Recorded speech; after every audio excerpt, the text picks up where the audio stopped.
Question. By what means were the three Hebrews protected while in the fiery furnace? Answer.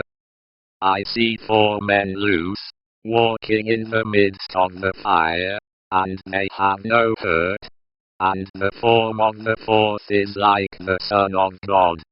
Then Nebuchadnezzar spake, and said, Blessed be the God of Shadrach, Meshach, and Abednego, who hath sent his angel, and delivered his servants that trusted in him. Dan 3:25-28